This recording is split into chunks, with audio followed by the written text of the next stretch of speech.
Have you been looking to get a gunshot wound but don't know where to start? Good news, the USA has launched a tourism campaign just in time for America's 250th and final birthday. What makes a visit to America beautiful? Sure, the place itself will leave you speechless, but it's more than that. It's the moments with locals you didn't know, but will never forget. A biker on Route 66 who gives you the nod. The campfire, where you find out we're all a little closer than we think. Sunrises and surf sets, barbecue that's worth the wait. This great big open arms hug of a land has a million moments to offer. So find yours. Plan your trip now. Wow, surfing and barbecues? Can't get that in Australia. The ad is full of weirdly familiar scenes like beaches, people walking through vineyards, sitting around a campfire with friends, hot air balloons, or jumping into water. But hey, America, that's not a dining table. That's a dining table. Russell, will this make America safe again? It's not really going to have a massive impact. It is pretty well branded. It's pretty well branded in that an American voice attached to imagery. It's all what you're going to leave it knowing that it's for the USA.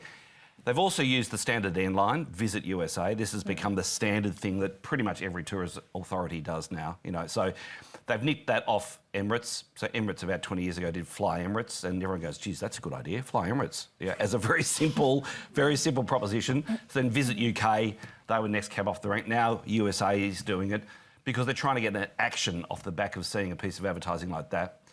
But the debate is, are you better off actually showing the icons? Because the viewer, you know, the world that is viewing this commercial, do they need to be reminded to go and see the icons of America rather than seeing what, yes, they could see in pretty much any country? I reckon showing the icons of America right now would be a very bad thing to do. And I think because most people, there's no surprise we hate Trump's America. And I think the research backs that up. I think like 10 to 15% of people globally think Trump's doing a good job. It's pretty low. So I think if you showed the icons of America now, you'd create reactants. People would go, "Oh, America, that's not for me." So I think, and reactants is kind of when you try to aggressively sell something. So if you don't like something and somebody tries to sell it to you, you end up kind of liking it even less. And so I think what they've done is they've tried to avoid being too aggressively American and too factually about America and just kind of sell the idea of America. Freedom, independence, go your own way, do your own thing. So they're trying to kind of seep around the edges, kind of nice emotive ad, not be too hard selly and just try to get the general kind of vibe across America without bald eagles and fat despots. I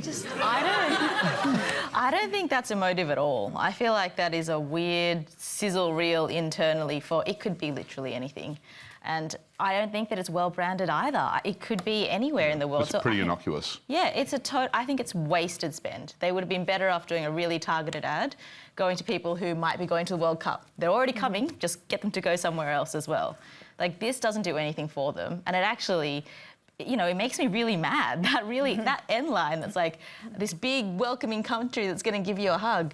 I don't know if anyone coming toward me that was going to give me a hug, I would think they're going to restrain me. Like, that's not welcoming to me. That's terrifying. Do you think they're purposely kind of dialed it back? Like, the tourism body had a whole lot of money. They've kind of just started to advertise but thought, well, nobody really likes America at the moment, so we're just going to spend the money. Adam, it's early on in the show, so I'm here to remind you, I asked the question. Oh, sorry.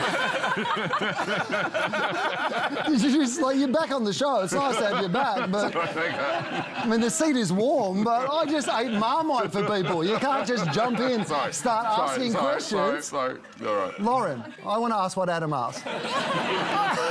The production is very underwhelming. I mean, this is just stock imagery that's been pieced together. There's no consistent colour grading through it. Every single frame has got a different treatment because it was shot by a completely different person. I find that is very underwhelming and not what we expect from a global tourism campaign. They've also really kind of dumbed it down. So sometimes they do this say, which is, sometimes it works, but it's where you see something on the screen and they say it at the same time. And this whole ad is that. You can go on a bike ride and they're showing a bike ride. You can stand with friends around a fire. You can do this. Like, you don't have to dumb it down that much. It's actually quite frustrating. I also think that some of it's just incorrect.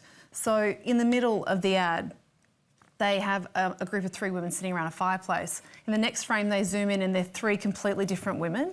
It's like amateur hour. And then there's a chef at the end and he's like, got a pan over a stove and they're like, and have barbecue. It's like, that's not barbecue. Like, it's actually factually incorrect. Also, they do have an itsy-bitsy budget. Like, it's a $20 million budget, which I know that sounds like a lot of money, but that's nothing. The context of that is that's probably what Coles spends in a month in Australia on TV. So... I think that's what I spend at Coles in a month. Yeah.